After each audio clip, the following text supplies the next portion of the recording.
This episode is brought to you by Audi. The road is calling. Embrace the thrill of the drive with the all-new, fully electric Audi Q6 e-tron. Featuring effortless power, serious acceleration, and advanced Audi tech. It's not just a new EV. It's a new way to experience driving. The all-new, fully electric Audi Q6 e-tron is here. The next chapter of Audi starts now. I can say to my new Samsung Galaxy S25 Ultra, hey, find a keto-friendly restaurant nearby and text it to Beth and Steve. And it does, without me lifting a finger. So I can get in more squats anywhere I can. 1, 2, 3. Will that be cash or credit? Credit. 4. Galaxy S25 Ultra, the AI companion that does the heavy lifting so you can do you. Get yours at Samsung.com. Compatible with select apps. Requires Google Gemini account. Results may vary based on input. Check responses for accuracy. Hey, Fidelity. What's it cost to invest with the Fidelity app? Start with as little as $1 with no account fees or trade commissions on U.S. stocks and ETFs. That's music to my ears. I can only talk. Investing involves risk, including risk of loss. Zero account fees apply to retail brokerage accounts only. Sell order assessment fee not included. A limited number of ETFs are subject to a transaction-based service fee of $100. See full list at fidelity.com/commissions. Fidelity Brokerage Services, LLC, member NYSE, SIPC. You're listening to the Animation Addicts Podcast with the Rotoscopers, episode 297, The Mini Adventures of Winnie the Pooh. Could you spare a Smackaroo?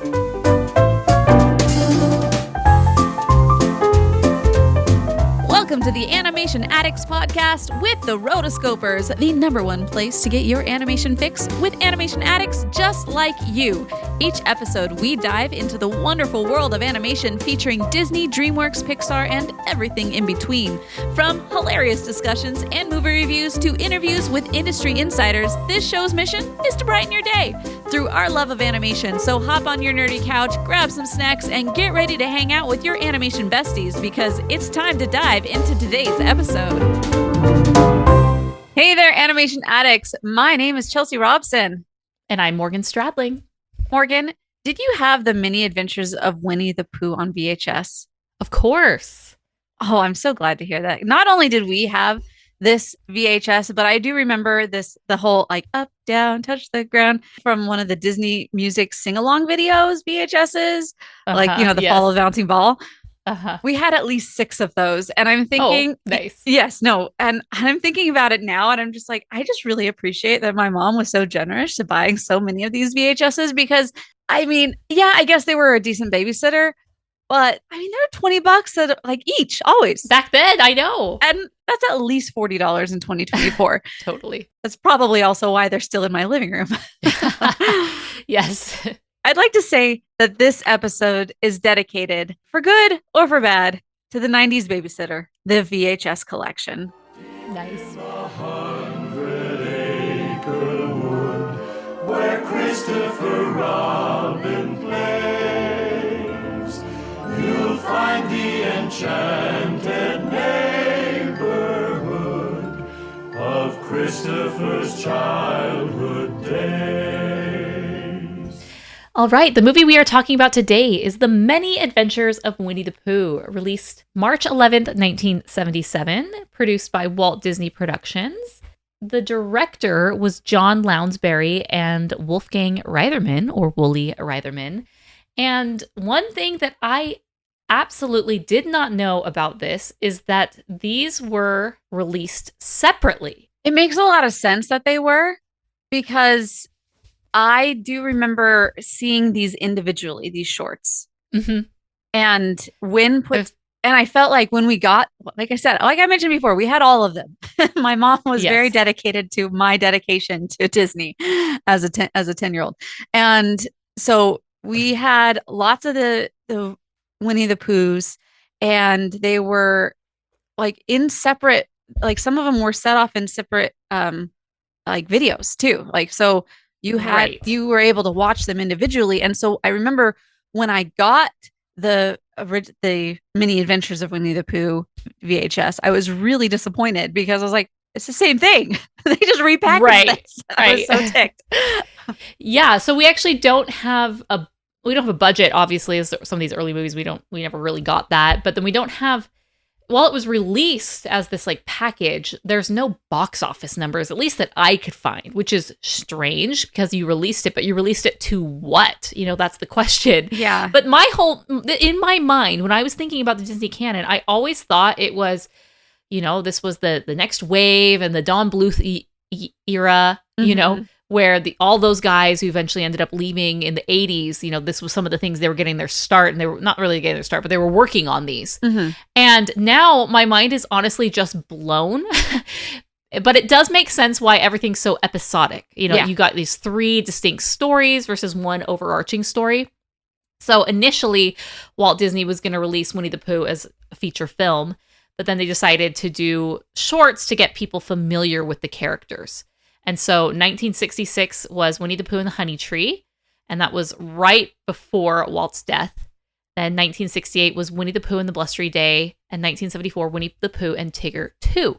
So then they just said, let's package them all together. They, recorded some intro scenes and a narrator to blend them together, and then they had a new ending to really give a sense of completion. And so that was in 1977. So really interesting because I thought I was an animation addict and I thought I was very in the know, and apparently I was not. So there's always a blind spot. There's always more to learn. Disney has released 6 films theatrically and several television series directly based on the characters. So as well as merchandise up the wazoo. Like merchandise for Winnie the Pooh is probably one of the biggest earners for them, in my opinion. I was looking at some things. I think in 2005, it was $6 billion that they had done. And the thing is, you think, who's buying Winnie the Pooh stuff? But Winnie the Pooh is incredibly popular for baby stuff. Mm-hmm. Baby outfits and blankets. And it's more of the traditional Winnie the Pooh look. And people who want to dub their non-Disney fanatic husband as Eeyore. So you see a lot of those T-shirts walking around the park, too. Mm-hmm, mm-hmm. So you had the Mini Adventures of Winnie the Pooh, 1977 was theatrical, I guess. And then the Tigger movie in 2000. I remember when this came out. Mm-hmm. And then Piglet's Big Movie. I did not see that one. I remember it being a thing, but I think by that point we were definitely moving on from the Winnie the Pooh stuff. Yeah, our era, our age. So we were like in high school at that point. And I do remember going over to the mall and they had the Dollar Theater right there and seeing Piglet's Big Movie like poster up. And I was like, oh, okay, noted. And then Pooh's Heffalump movie, which is 2005. And then Winnie the Pooh in 2011 was the character's grand return to cinema. And so it's like, so you had the Tigger movie, Piglet, and Pooh's Heffalump movie were all released by Disney Toon Studio. And then in 2011, it's like, no, the grand, Pooh Bah animation, Walt Disney Animation decided that they would bring Winnie the Pooh back. And in 2011, which was a really big deal because you had, it was a big deal, but I was out of the country at the time and didn't see it. So when I came back, I still haven't seen it. And so I'm like, we probably should watch it. We should do that next. Okay, we should watch that one. Yeah. So 2011 that happened. And that was actually they had a couple of songs written by the Lopez's. So that's pretty interesting. And she does the voice of Kanga in that one. Really? Mm-hmm. Well, that's nice. So 2018 and 2017, there were 2 live action films, one by Disney and one not by Disney. 2017 was Goodbye Christopher Robin, which is a biographical film about the author A.A. Milne and the story about how the author came up with Winnie the Pooh story in relationship between him and his son, and who was the real life Christopher Robin. I was like, that's cute. But that one was not Disney. So that's actually, I guess now it is, considering it was originally done by Fox Searchlight, which is now owned by Disney. So, whatever. Yeah. One of those acquisitions. 2018 Christopher Robin was the live action with the CG toys that, in my opinion, were not cute. And the adult Christopher Robin was played by Ewan McGregor. I wasn't a fan of that one. I thought it was super boring and not one that I'd like to watch again. But this was my era. Really? Okay. This was beginning my era of not watching the remake. So I haven't seen it and I kind of refuse to. And it's not a remake, but it's in that vein. Yeah. So it's all, I mean, they're all cousins, and I say no. So I said no, unless it's a press screening thing. Like, right. Yeah. It had its own storyline and an arc and the whole thing. I mean, it was basically, okay, Christopher Robin has grown up and now he has to rediscover his childhood through his toys. And it's just like, I feel like we've done this before, but better and not as well. And I was just not a fan. And yeah, it just piled into the 1925, I don't know, however crappy mini of the live action remakes that they were trying to milk. So that is the story of how Winnie the Pooh has acted theatrically. So there you go. Lowe's knows what makes SpringFest savings even better are member-only doorbuster deals. Right now, rewards members can save $40 on an Allen & Roth Chesler Gold faucet. Was $99, now $59. Plus, save $110 on a Cobalt 40-volt battery trimmer and blower combo kit. Was $279, now $169. Lowe's, we help, you save. Valid through 3/24 while supplies last. Program subject to terms and conditions. Details at lowes.com/terms. Subject to change. This episode is brought to you by Indeed. When your computer breaks, you don't wait for it to magically start working again. You fix the problem. So why wait to hire the people your company desperately needs? Use Indeed's sponsored jobs to hire top talent fast. And even better, you only pay for results. There's no need to wait. Speed up your hiring with a $75 sponsored job credit at Indeed.com/podcast. Terms and conditions apply.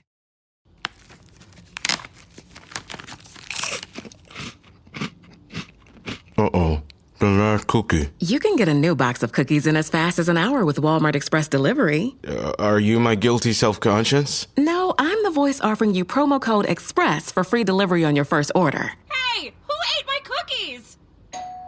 You mean, these cookies? Order now. Welcome to your Walmart. Promotion valid for first express delivery order. $50 minimum subject to availability. Restrictions apply. So one thing that I was interested in was the rights for Winnie the Pooh, because we know from Mary Poppins that a lot of times these authors don't end up appreciating the final work when another studio comes in and does a movie or an adaptation. Mary Poppins author was a huge example of that. And so after, all the drama with Mary Poppins, which I think is fantastic, but it definitely did not achieve the author's vision, right. It totally changed everything, and they don't like that. So I was wondering, okay, I wrote it. I want it the way I want it. Yeah. What's the status of the rights and how did that come to be? So, the books were written in the early 20s. So August 21st, 1921.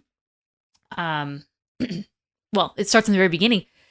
A.A. Milne gave his son, Christopher Robin, a teddy bear for his first birthday. And you notice that at the end, because Winnie the Pooh says, how long will you love me? And he says, well, will you love me when you're 100 or something? And he says, yes, you're 99. And so I kind of put that together. It must have been a first birthday gift, and that tended to be true. Right. And he loved seeing his son, play with his bear. And eventually he had the first Winnie the Pooh book was called When They Were Very Young in 1924. And the character was called Edward the Bear initially. But, that name wasn't too recognizable, so he changed it to Winnie the Pooh in 1926. Good choice. Yeah, and it ended up selling over 50,000 copies of the 1924 book in the first 8 weeks, which is incredible. Wow. So then he wrote a total of 4 books. When They Were Young in 1924, Winnie the Pooh in 1926, Now We Are 6, 1927, The House on Pooh Corner in 1928. And these became huge success, and they follow, the adventures of Christopher Robin and his friends. And, it was interesting because Christopher Robin is his actual son's name. And his son actually did not appreciate this as he grew older. He was teased at school, and his dad was gone all the time because he was this big successful author. Yeah. And he was an only child, so he was just kind of struggling through all of this alone. Yeah. It's much to be said for siblings. And so he actually resented Winnie the Pooh for his nearly his entire life, but towards the end, and he actually didn't even speak to his parents, at all, even close to, when they passed. But, so it caused a little turmoil in his mind, which is so sad because the whole point of it was supposed to be about the innocence of childhood and just remembering those years and chronicling those in a fun way. But eventually he did make peace. But this is going to matter later on. So the books had been out for a few years, and a man came. So 2 years after the last book was published, someone named Stephen Schlesinger came and he bought the rights for the merchandise to Winnie the Pooh for $1,000. Wow. Which, you got to remember, different time. Yeah. This was still on the gold standard and money was worth different back then, but that was a lot of money. And so he had the rights for making merchandise, and then Milne obviously would receive a royalty. And I just think it's just wild. I would never give someone like perpetual rights just after seeing all of the issues with, for example, the Sony Spider-Man thing. Like they have the rights to make Spider-Man movies in perpetuity as long as they release one every 3 years. So of course. Yeah. So that's, in case you're wondering, like, why is there so much Spider-Man all the time? Why do they keep rebooting it? That's why. And luckily for them, I think the Spider-Verse movies count. And so because of the success of that, they've been able to kind of create a different lane without it constantly being like, we're redoing this again. So anyways, for me, if I were to ever have a property, it'd be a very short-term license. Yeah. And then I get the rights back, right? Or even, I'm not even sure if I'd go down that route, but there is a value in partnering with people who know more than you and have the connections, right? Yeah, especially if they are willing to continuously keep it up and keep that going, then, and I am always getting a little bit of a share off of that, then sure. I mean, yeah. So he created he created a bunch of things: board games, toys, records, collectibles, and the company was called Stephen Schlesinger Inc., SSI, and just a lot of really fun things. So he passed away in 1953, and obviously the rights went to his wife, and she continued to do business promoting the character until she was approached by Walt Disney. So it's interesting that through this, the rights, I guess, included film rights. And so that company was the one that was able to do deal, not necessarily the owners. Who originally sold these rights? Was it the son or no? It was Milne. A.A. Milne. Yeah. So he passed away 3 years after Stephen. So in 1956, he passed away. His rights to the characters and the stories, they transferred to his wife, just like the other guy. But she ended up passing away that same year. So the literary rights of Pooh and his friends, they went to the Pooh Properties Trust. So remember, at this point, SSI owns merchandising rights and Pooh Properties Trust owns the literary rights. Okay. But now, so now they're like in these holding companies because at this point people have died and they're removed. So, Walt Disney comes along. Which, by the way, if you don't have a trust and you have kids, you probably should. Yes. I'm in the process. I need to get one of those. Yes. It's on the list. So Walt Disney personally called Shirley Schlesinger, and he wanted to make this is funny. He wanted to make sure he hung up the call with some sort of ownership of Winnie the Pooh. Wow, that's a closer. Yeah, so he had grown up, his daughters listening to him read the original books, just like he had read the Mary Poppins books to them, and so they sold their rights of Winnie the Pooh, and this allowed Disney would just pay some royalties to SSI in this case. So Disney kind of became the main owner, giving just payouts and royalties. So Disney kind of owns this, but then had royalties, right? So kind of interesting. So they're essentially, for lack of a better term, they're now the merchandising rights, but they still kind of have to pay out. Right. And so, they continued to. And then they also had to pay royalties, obviously, to Pooh Properties Trusts. They kind of took over all of that. So with that, they ended up making their first short in 1966, which was Winnie the Pooh and the Honey Tree. And there were lots of amazing people involved, which we're going to talk about in a second. And then they, eventually made a few of these and compiled them into the big story, or the big, the adventures of Winnie the Pooh. And something interesting about this is this was actually the last Academy Award that Walt Disney got. Winnie the Pooh and the Blustery Day was given, the award given posthumously in 1969. So obviously it'd been a few years since he was involved. It was the Wooly Reitherman accepted it. It was for best short subject. So again, they hadn't divided it into the best animated short feature, right? Which, So is just, it's just sad for animation. it is. So yeah, so because they had these rights where they could basically, they weren't publishing new stories, they were just making these movies, they were able to go hog wild, if you will. They had the Disney Channel show, like all these other things you talked about. In the 1990s, it was bringing over $1 billion to the company. So there were some lawsuits because Shirley Schlesinger started realizing that Disney stopped paying their royalty payments. So she filed a lawsuit in 1991. The rights were taken back and then given back to Disney. So it was this whole mess. So finally, Disney puts an end to it. In 2001, they end up buying the rights from both of them for $350 million. Well, no. They end up buying the rights. To the entire franchise? To Pooh Properties Trust, which are like the owners of the characters, right? Yeah. So they buy them out for $350 million. And the end is that. And so Disney ended up winning the lawsuit against SSI for the merchandising rights in 2009. Oh, bummer. And because there was a 1983 contract that assigned all the rights to Disney. So that's what this lawsuit ended up wrapping up, that like, hey, you signed this contract in 1983. And it actually, in that contract, the fine print means it gives you, we got it all. And so, there was a lot of drama, and that's messed up, I will say. It is.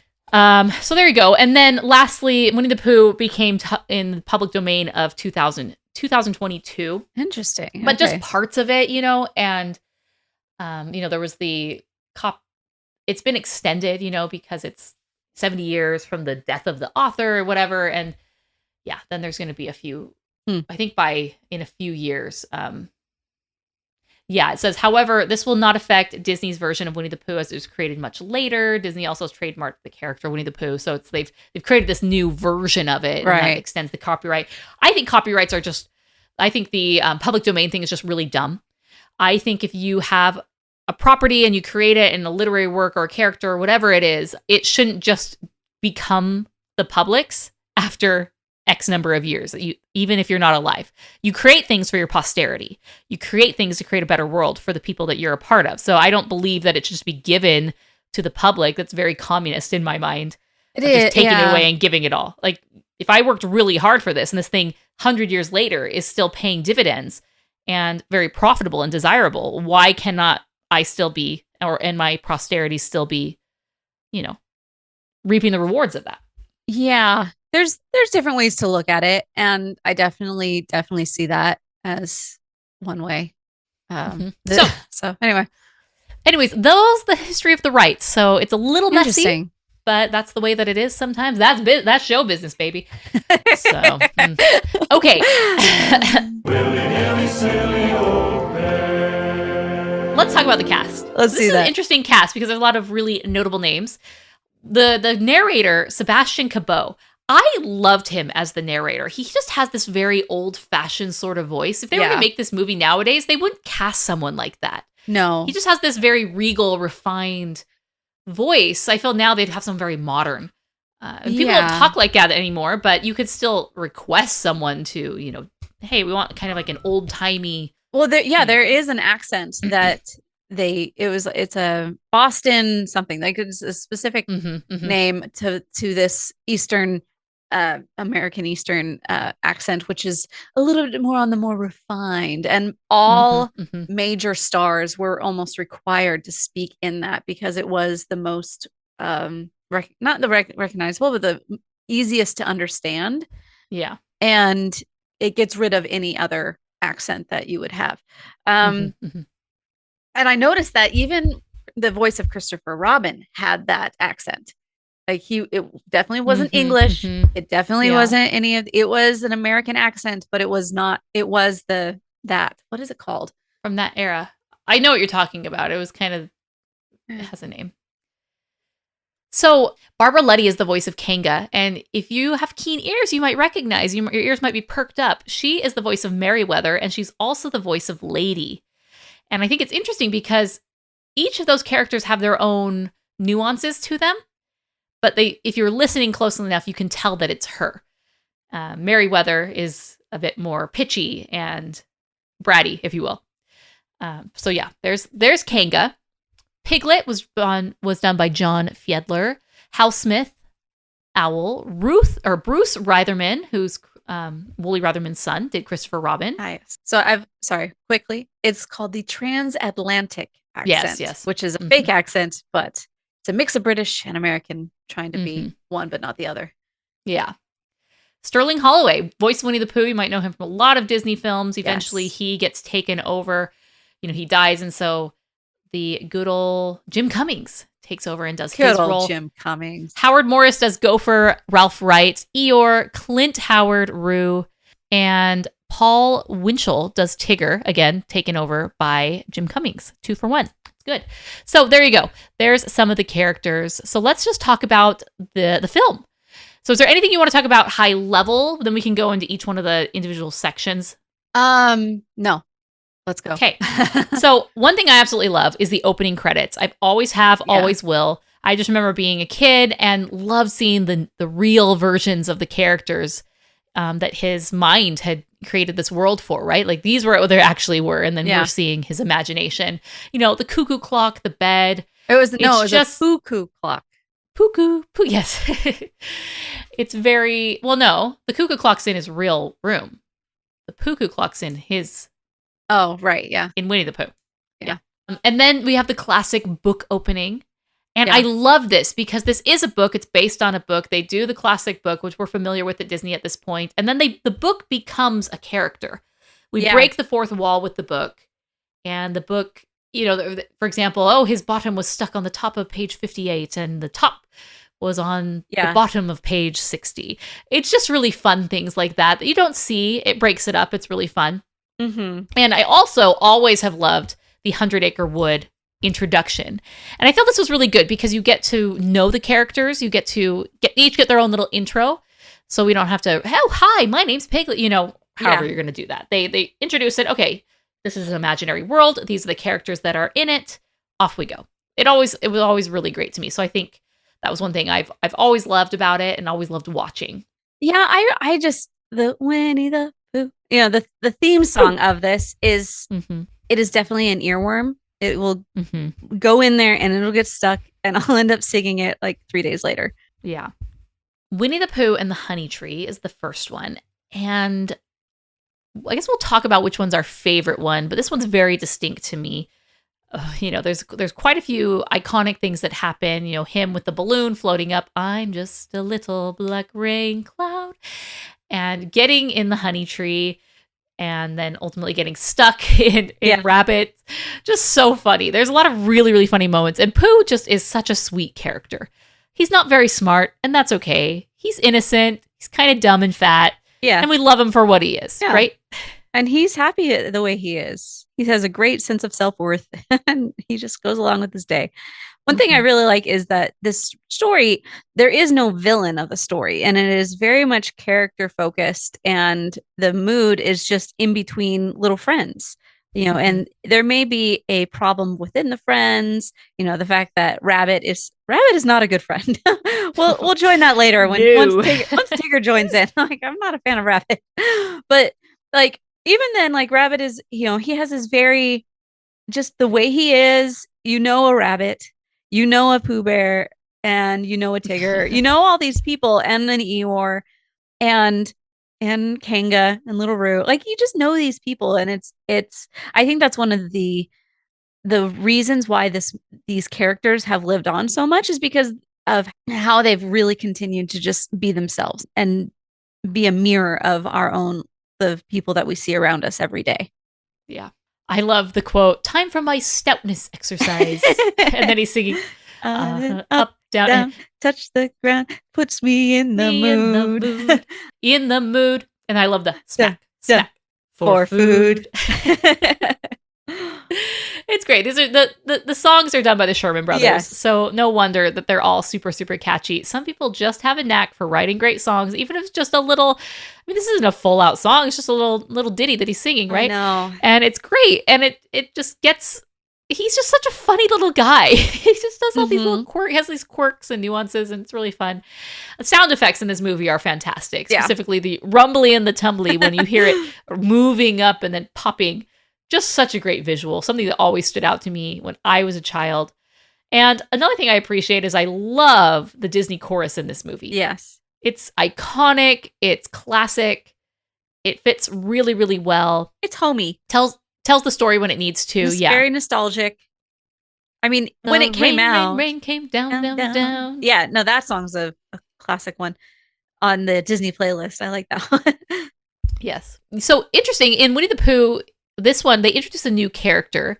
And Walt Disney wanted to include the character of Gopher, so that way we could have a little bit more American in it. He's kind of like a classic American, and he's supposed to be comedic relief. And he definitely is. He's really funny. But he's also familiar. Yes. As I was hearing this, and this is one of those that I'm like, I know this voice. Like, wait a second. So the Gopher from Lady and the Tramp lives in the 100-Acre Wood. Like, since when is that a thing? I had no idea. I had never connected those two when I was a kid, but now I'm like, wait a second. No, that's exactly the same character. It's so obvious. Everything. Same voice, complete with the reused animation. Yeah. Certain things. I'm like, wow, there we go. So like, I never knew Gopher wasn't part of the crew. I didn't know that. Yeah, I didn't know that either.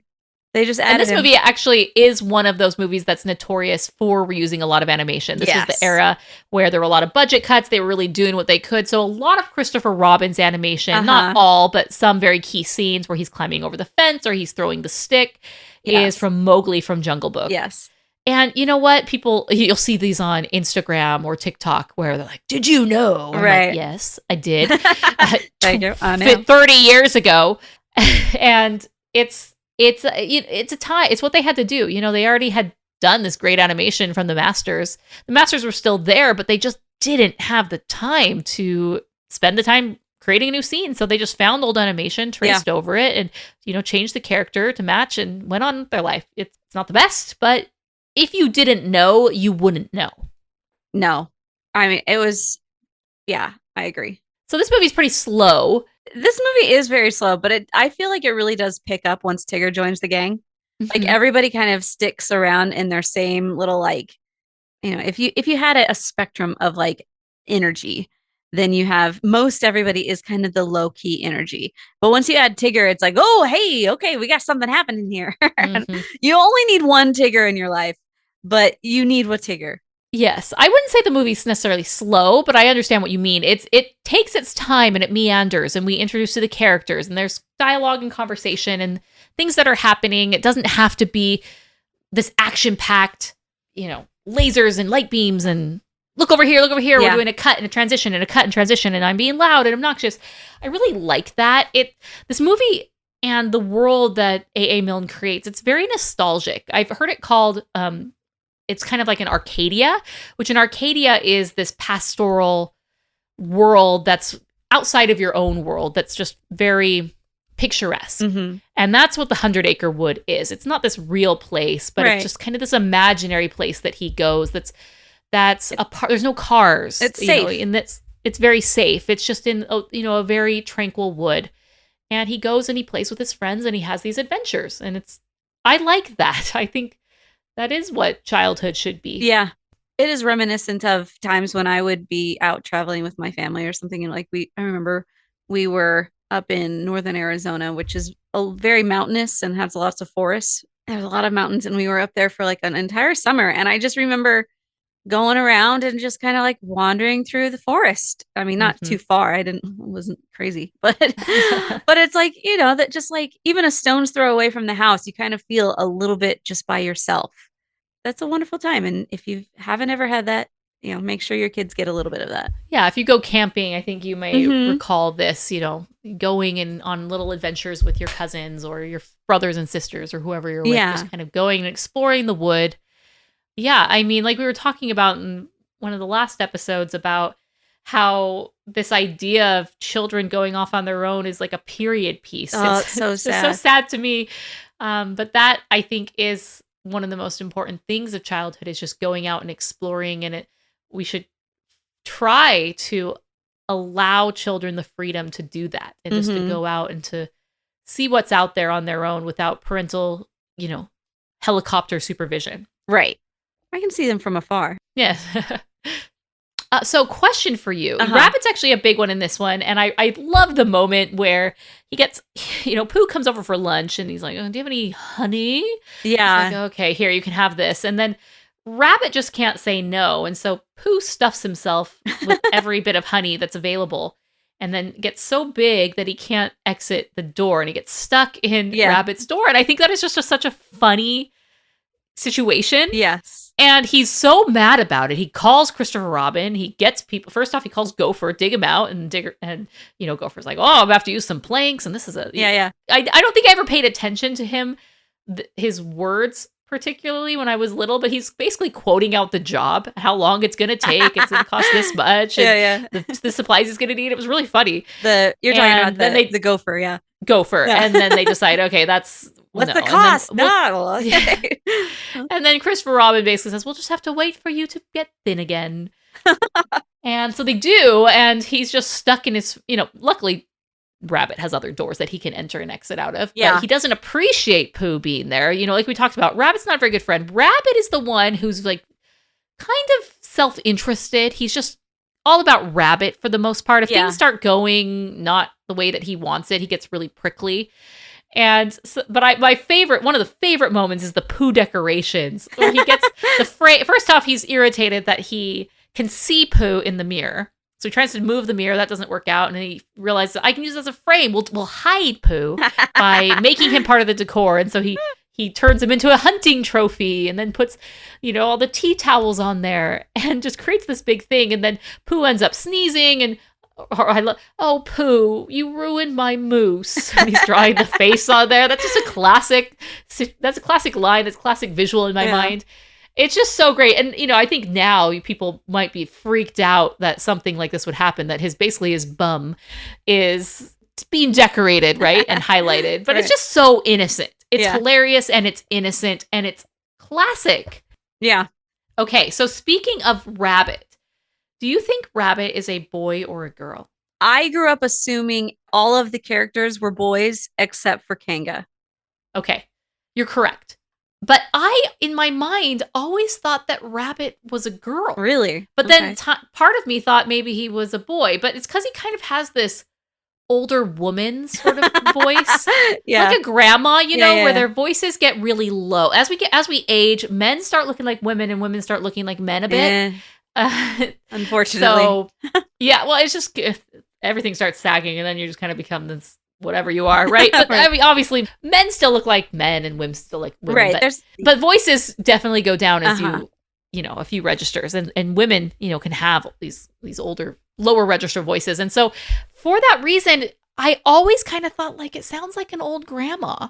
And so finally I looked it up and no, Rabbit is a boy voice or a man or whatever, a male voiced by a guy. So there you have it. They're all boys except for Kanga. And there's criticism, modern criticism, if you will, that there's not enough females and the feminists get really mad. And I don't care. Like, who cares, Well, the story is about a little boy and a little boy wants other little boys around. Like, I don't understand why. This is an impossible concept for modern people to understand, but girls typically like to associate and hang out with girls, and boys typically like to hang out with boys.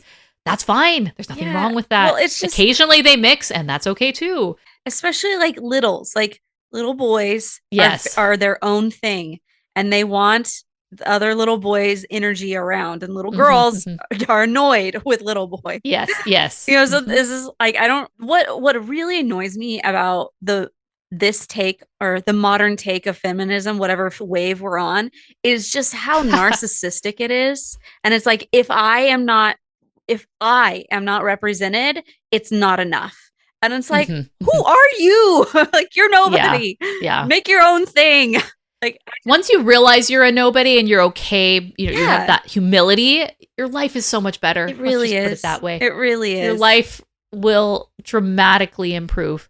So one quote that I absolutely love that I say all the time is, could you spare a small smackaroo?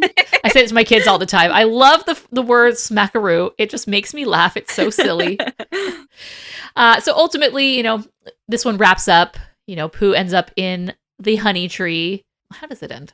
Getting confused. Yeah, they all blend into me. And that was one thing is I had a hard time remembering which one was where up until when you got Tigger coming in.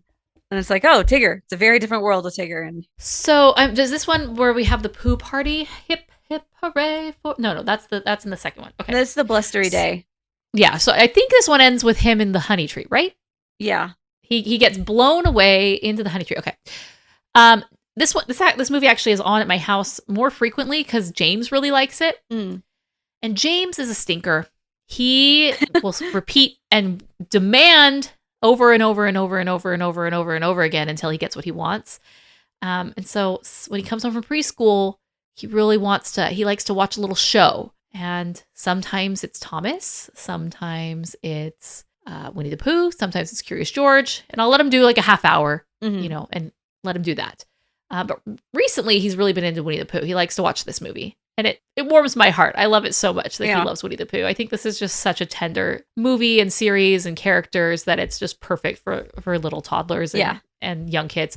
So the next one is Winnie the Pooh and the Blustery Day. It's actually a few different things that are going on. It's a very blustery day. Things are getting very windy.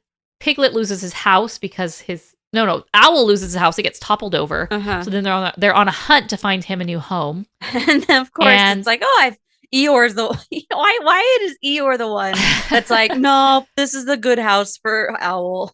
I know. And I don't know, he put him in a really bad place. He's like, okay, I guess it's like this was his family's home.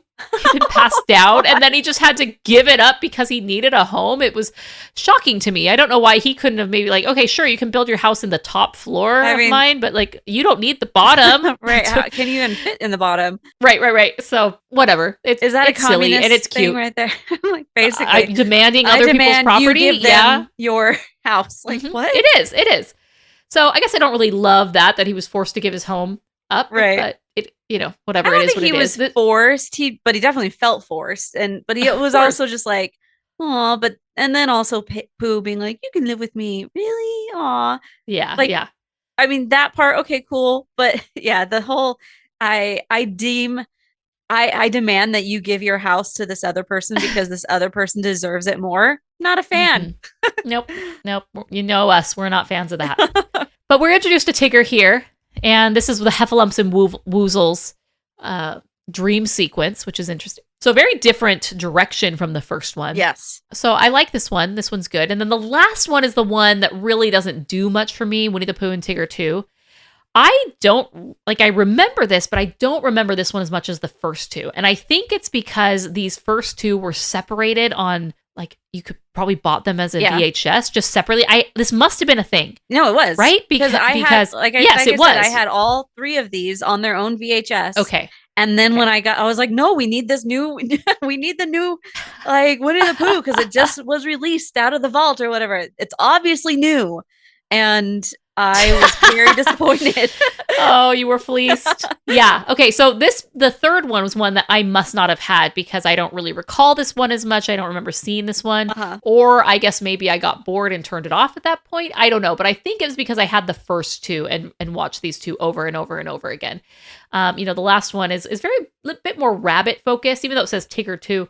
It's Rabbit and Tigger, and it's the issues that they have with each other, meaning it's really a one-sided thing. Tigger has no issues with anyone. Right. Tigger just is who he is, and you either have to love him or not. And in Rabbit's case, it's a not. Yeah. He doesn't like Tigger. He wants to change Tigger. So he goes on this plan to get him lost in the mist, which that's a funny concept because in Arizona, we really don't have that. No. We don't have a lot of water around that in the morning. Yeah, in the low desert, yes. Or the high desert. No, we don't. Yeah. So, I mean, back in the day when the place that we lived was all farm fields, you would be driving to school some mornings, very rare.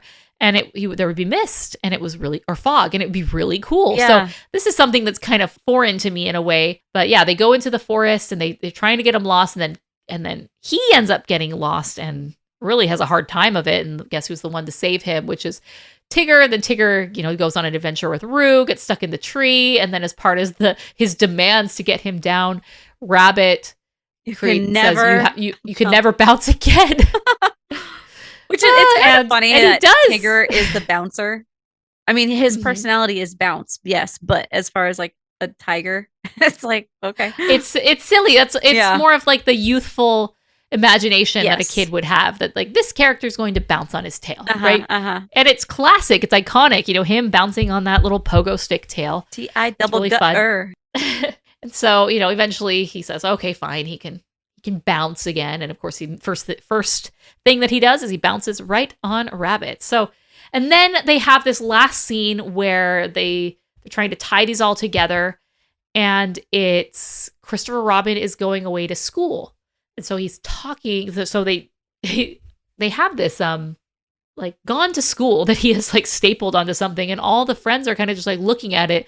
So it made it seem in a way like, oh, did he just leave? Yeah. But no, he doesn't. He has this conversation with Winnie the Pooh and they're talking about like, yeah, I'm not going to see you anymore. Hold on.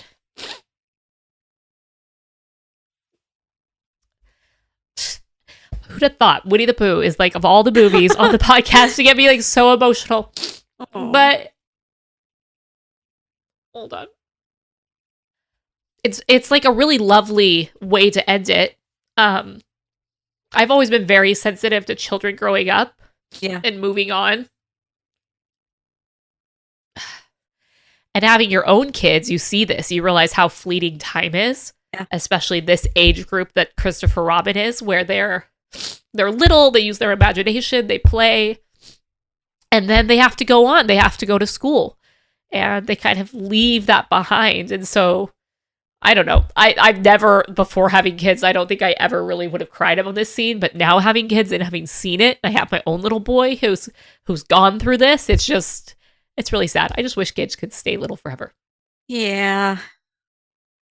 It's like the perfect age, in that it's before problems kind of become a thing and everything is okay. And as long as they're fed and have slept, life is great.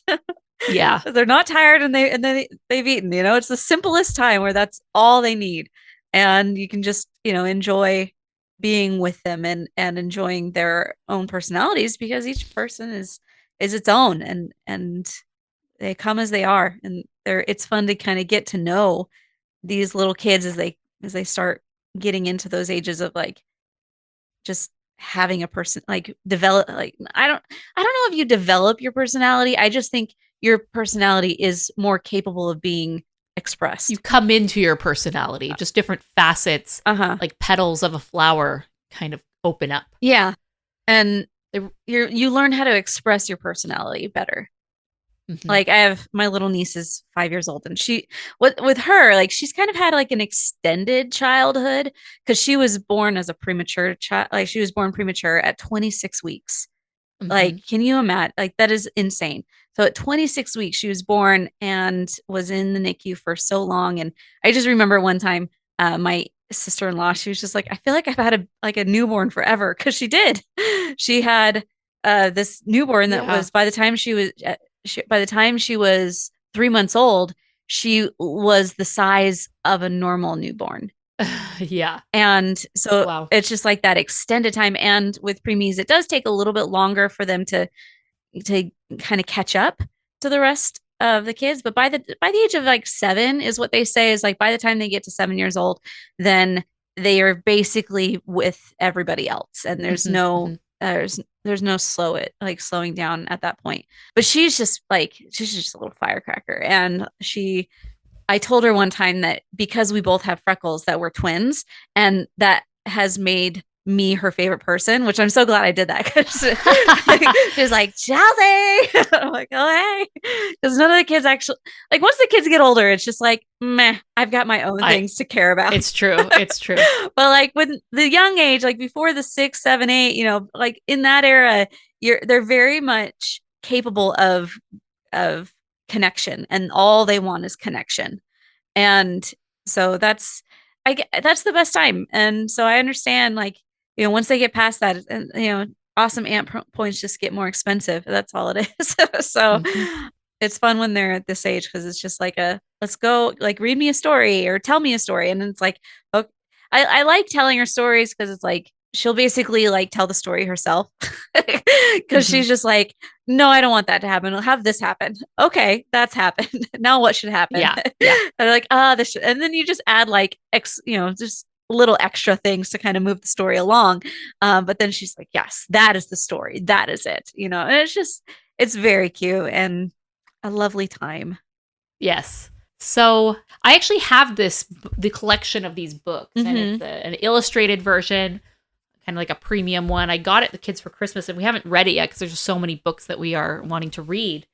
But this is one that I want to read with my kids just because each chapter is pretty self-contained, and it's just classic characters that I love so much. So I'm excited to read this with them. So I need to find it. That's the problem. It got put somewhere. So anyways, that's on my list to do today. So with this, any last thoughts on the many adventures of Winnie the Pooh? I would just say like the highlights for me are the songs in this, because there's the Sherman Brothers. They just can't be beat. They're amazing.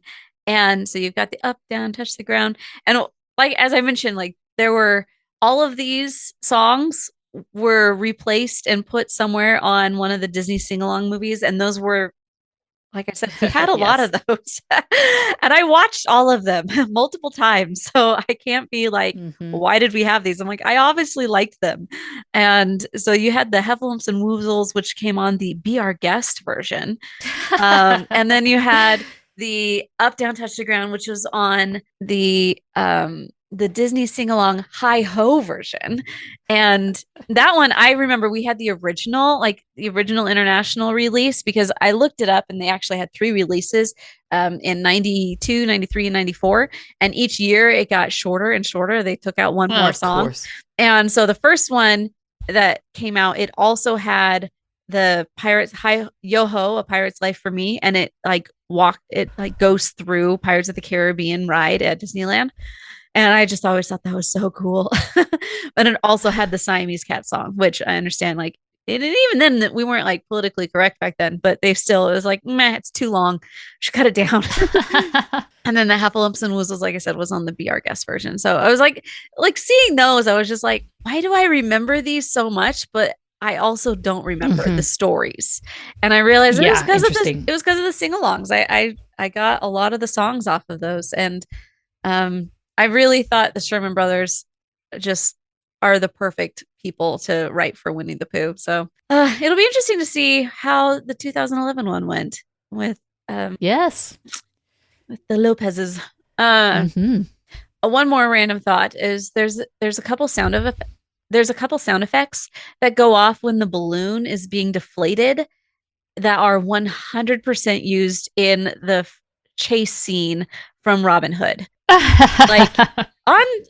Seize the fat one. It's like right around that point. And I'm just like, oh my gosh, how am I able to just like pinpoint these sound effects? Not even like words or like it's just a sound effect. And then I'm pretty sure that the bee sound for the bumblebees was either reused later or was a reuse from the rescuers.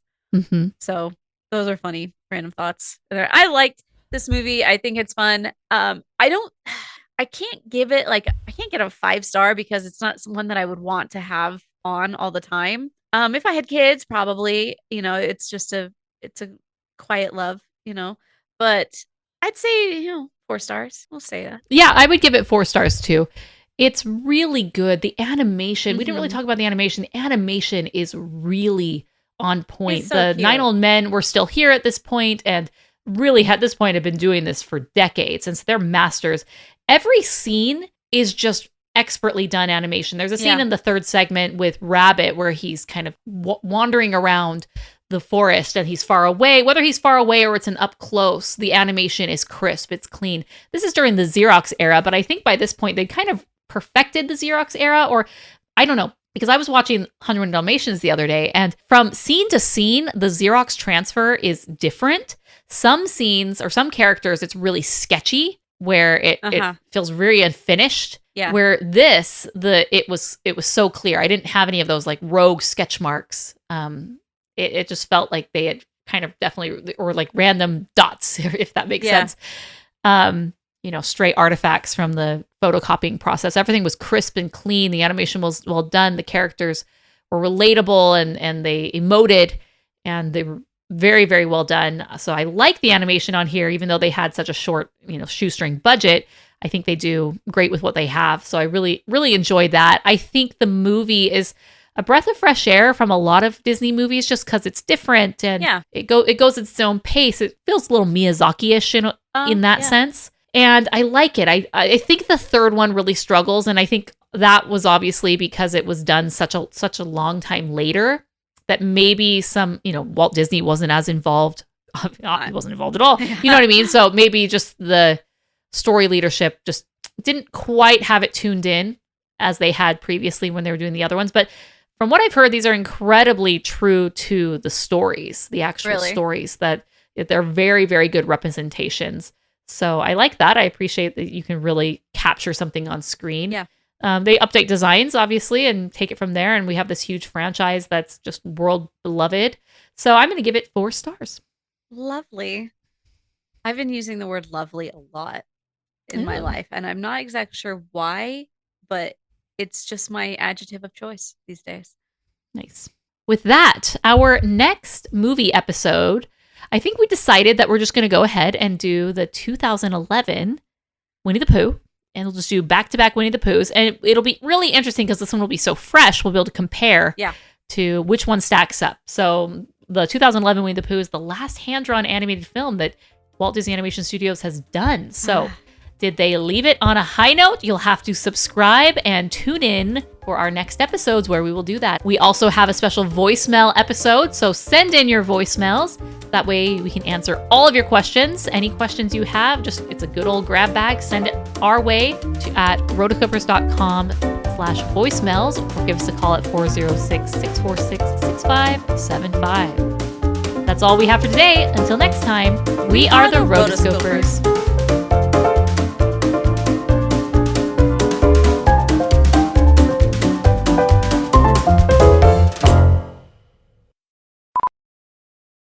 Lovely. Okay. I'm so annoyed. I have no idea why this happened this way, but I'll have to figure this out. Okay.